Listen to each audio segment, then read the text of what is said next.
Hey y'all, welcome back to the bench live. Um, Took a little break from the MP11 build. That first bag video is actually going to go up this evening.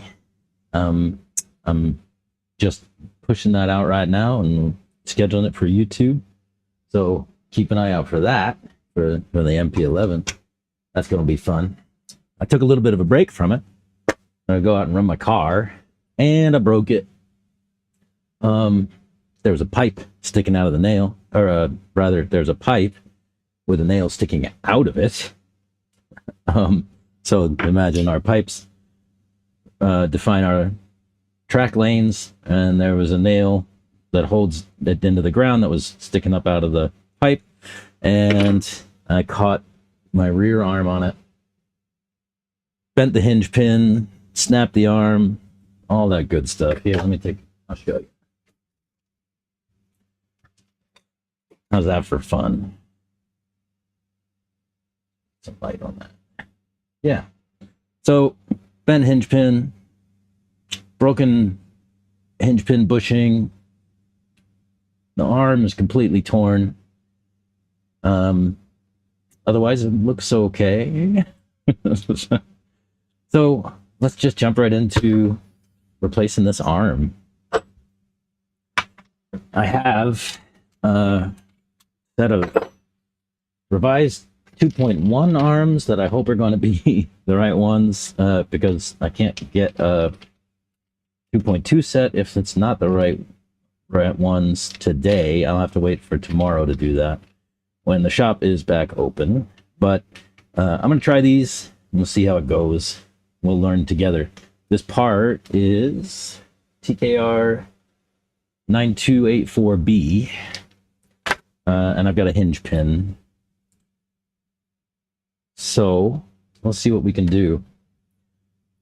I don't have a lot of hope for these hinge arms. We'll see. Yeah. Let's start with the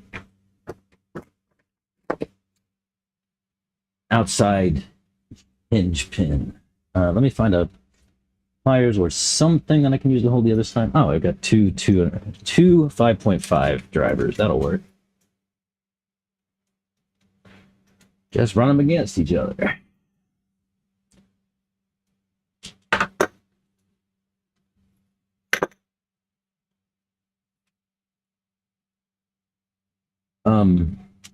Oopsie, I lost all my washers for my wheelbase settings. I fill out my space between the hinge pin braces, I guess you call them. I'm not sure what you call these. The ends of the arms. I fill out the space with 4 washers, M4, that just slide over the hinge pin. And the stock spacers are just plastic, so I just replaced the plastic spacers with washers. And for me, I like a lazy car that is easy to drive, so I put my hubs all the way back, and they have the longest wheelbase possible. I don't know if that's right, but it's what I do.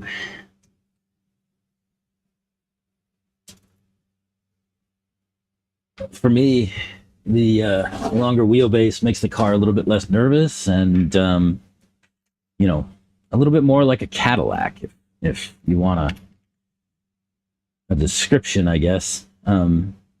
If you like to drive a Cadillac.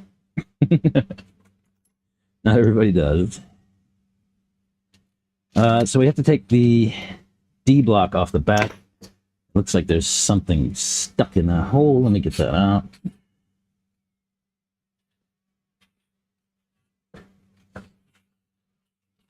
A little Hardell engraver. I've got a video for this thing on the channel with a link to Amazon page where you can buy one yourself.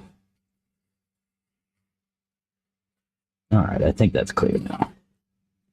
But it's just a little engraver tool little tip that goes into the screw heads and clears out all the gunk. Oops. All right. Let's try that again.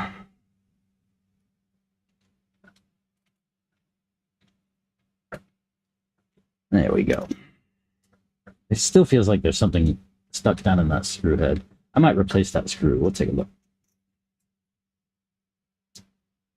Yeah, there's something tough in there. Can I get it out with the engraver at all? It feels almost like I got shoe glue in there or something. Like crazy glue or something. I'll just replace this screw. It's not that big a deal. That'll be an M4 by like 10 or 12. M4.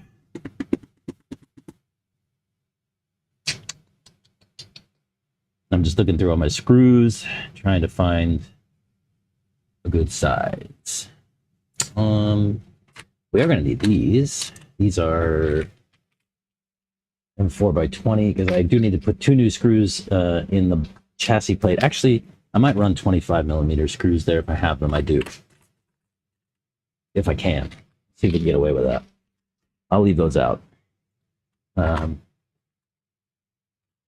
doesn't appear that I have a box for the M4 screws. Let me root through my tray of screws and parts, huh? Ah, here's one. Perfect. So, the next thing to do to remove the D-block, this hinge pin, rear hinge pin brace, is to take these 2 screws out. Like I said, I'm going to replace these screws. One, because they're worn down and the edges get like razor blades, like these edges here. And as you wear down the screw head, of course, the socket wears down too. So replace those from time to time. If you can, use longer screws.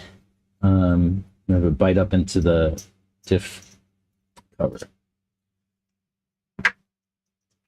And then we should be able to free our D-block. However, we might have to loosen up these middle screws of hair just to give some room. Some pliers. It does not want to come up. Maybe we'll loosen bottom ones too. I'll loosen these middle ones a little bit more. There we go. Now, I want to be able to get this block off, and it kind of sits down into the chassis there. So you almost have to kind of pry it up. Let's lever off of this hinge pin, or this arm that's broken already. Yeah. There we go. One thing to do, if you've got a failure like this, is to check the pills and make sure that they're not blown out too, because that happens quite often. And you'll see this one looks a little bit banged up. Yeah, you can see where the arm got pressed into it in the back here. So let's put a new pill there. Maybe that'll keep it a little bit tighter. This one was 2 dots down and out. I think I have another one of those. I do.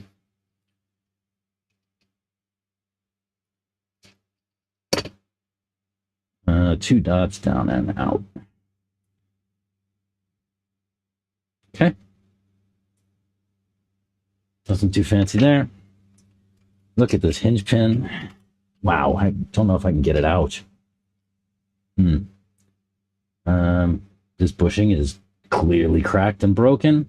These 2.2 bushings are longer than the old ones. The old ones are short like these. That's actually these bushings. The long ones are supposed to kind of more evenly distribute the friction across the hinge pin and the arm, but they break quite often. For a time, Techno was actually saying that you should forego using the long hinge pin bushings and use the short ones instead. So I haven't actually bought any of the new long ones. I have a bunch of the old short ones. I'll use those just to avoid having broken hinge pin bushings in my arm there. So I'll find those here in a second. I don't think I can get this hinge pin out because it is wedged in there pretty tight. Looks like that. Like totally tacoed. How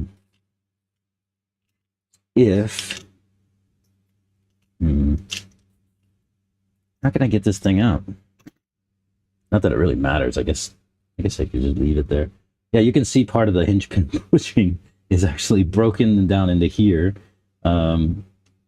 Yeah, that didn't go very well. If I could just tear it off. Let's try that. And that would free up the other side, maybe? I don't know. I don't even know if that's doing anything. Let's... There we go. Yeah, so you can see the bit of bushing that's still there, bound up. Tacoed hinge pin. Yeah, I'll go back to using the short bushings here. So this is actually the remainder of the rear bushing. The front bushing appears to be perfect. Okay, so we'll reuse this one, and I'll put a new one on the back of the short variety. Other things we need to do to sort of prepare for this is to take out our droop screw, which also looks like it's gunked up, or it's just mashed up from getting pounded against the chassis. It does not want to feed in there. It's not a 2.0, it's a 2.5. It's just not big enough. Why?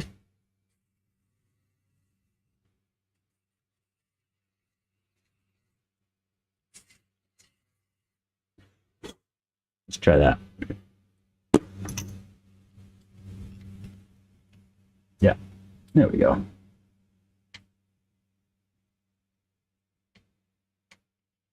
This is actually something I forget often. I forget to take out my droop screw, put it in the new arm, and yeah, you know how that goes. You end up, let's see, we want that arm, right? Yeah.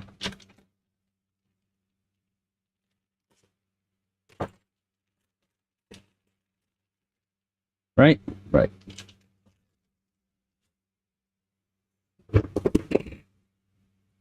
Flush cutters and snip off the mold sprue. Won't be needing that.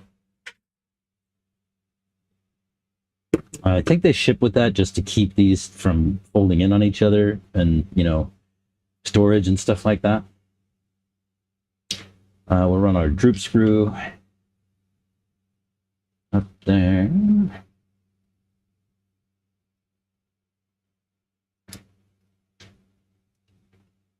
Because remember, when you're putting these things in, you're cutting new threads into plastic, and sometimes it's a bear.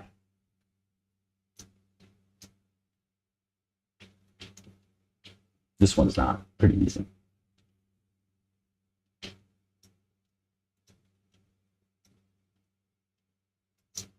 And yeah, you can see all the plastic that got shoved out the top from the cutting the threads in there, right? Yeah. Okay. The other things we need to grab are the shock. This is the left-handed thread, so you clockwise to bring it out.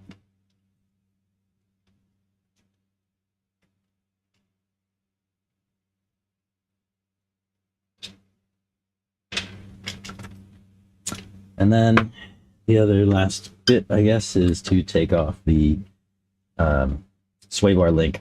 For these, I like to put a little pressure here on the link itself to keep the threads biting in the arm. It makes it easier to back the screw all the way out. Sometimes it'll come out to like right there and no further. You can't grab it, none of that stuff. So if I put a little pressure on it, it keeps the threads kind of bit into the arm, and it'll still back out as long as you don't put any downward pressure. And then eventually it'll just sort of pop. Like that. Look at that. That was where I broke that off, but you can see the tear in the plastic. And wow. It's like kind of interesting, right? Is that focused? Yeah. Cool. All right, that's that arm done. Trash. Let's put our sway bar link back here.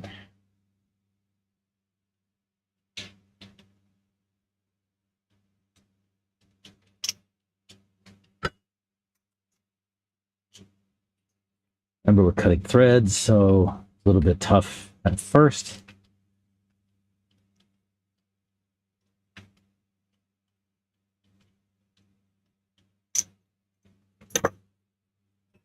And our shock.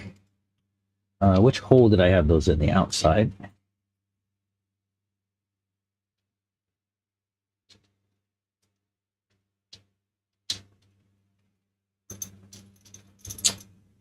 Left-handed thread, so you'll go counterclockwise to turn it in.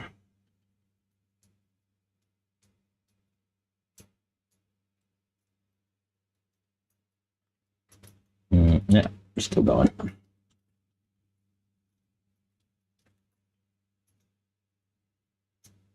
All right, you don't want to tighten these screws down too much. If you can, it'll squeeze the space a little bit. And create a little bit of bind. It's not really something you want. Let's see if we can get the rest of this guy back together. We need a hinge pin bush.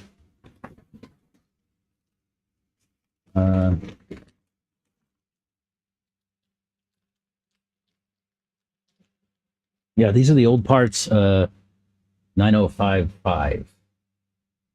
The hinge pin bushings. You can use these short ones instead of the big long ones.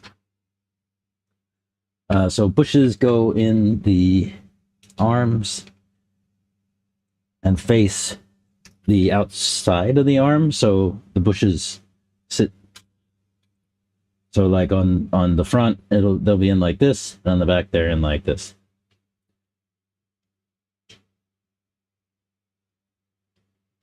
Will that go all the way in? Maybe these bushes are too long for the arm. I might have to like get a drill and hog that out. Yeah.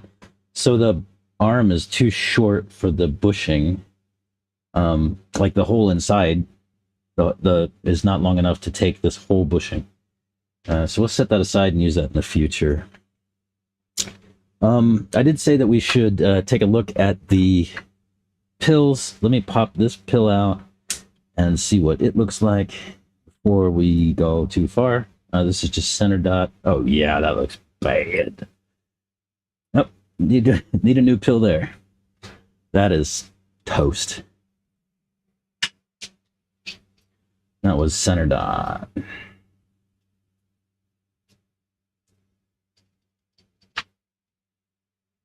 Doesn't matter which way it goes in, because center dot is centered in the pill. All right, then we have our hinge pin. Go through. That bush doesn't want to go over it. Why? Is it the wrong size bush? Oh yeah, because I grabbed it off of the outside of the arm. We'll use the right bush. There, that's better. Always helpful when you use the right parts. so that gets that. Let's put our D block back on, and then we could button up the outside of the arm, and we should be back in business. And I can go back out and give her a run and see how she does. Right. So put this screw back in. This was the one that I took off of my bench.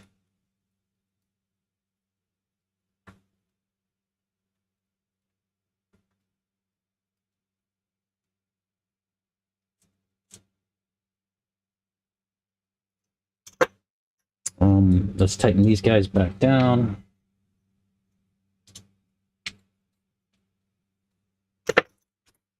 And I said I was going to put some longer screws in the back there. We'll try those too.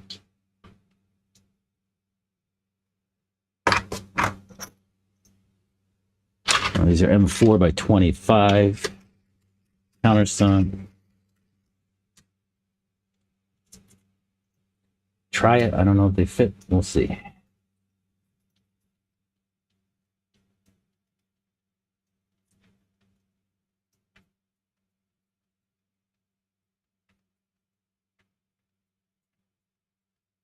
Yeah, no problem. You'll see, since my chassis is worn down a bit, that actually stands proud of the chassis plate. That'll be interesting. That'll wear down fast.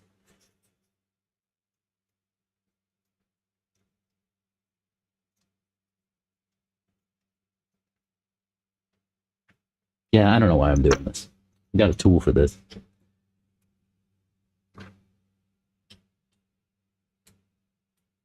Go there, yeah.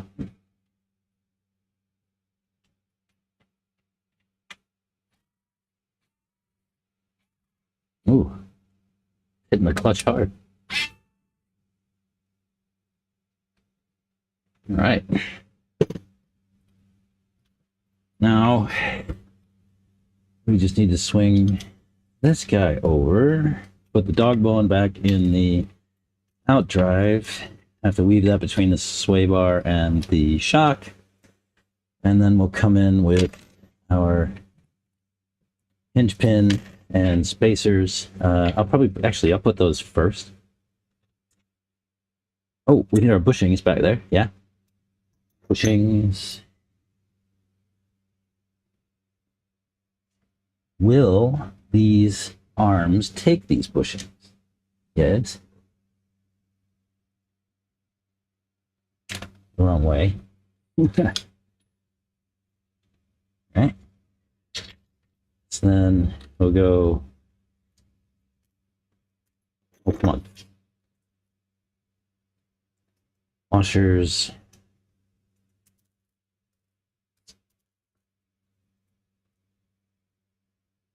Like I said, I use 4 M4 washers here to draw my hub toward the back of the car. Nice long wheelbase. And then we just have to put our hub in and not lose the washers on the front.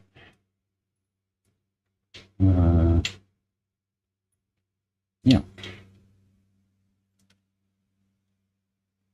Look at that. Nice. And then we just need to button back up the outer hinge. What did I do with that other driver? Did I leave it on the table? Yes.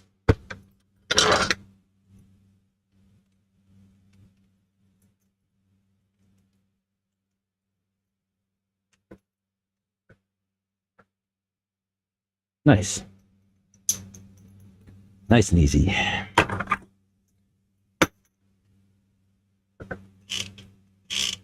Yeah, back in business. We'll put our wheel back on. Go back out there. And I didn't connect the dog bone. Jeez. Guys, where were you on that one?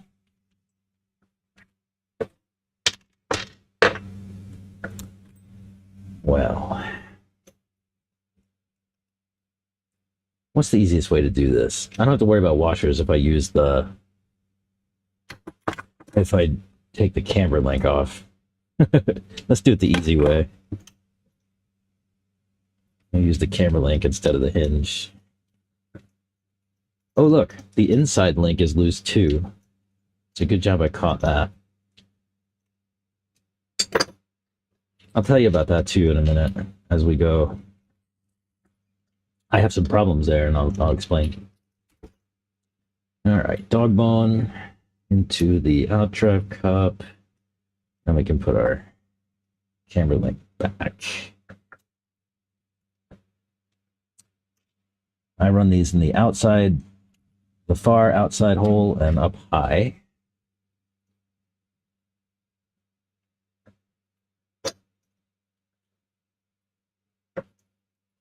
Outside end, yeah. As far outside and high as you can get it. And my inside, I've got it one dot down from, I guess it's the middle hole on the inside of the shock tower. I have problems with this screw in particular on all of my cars.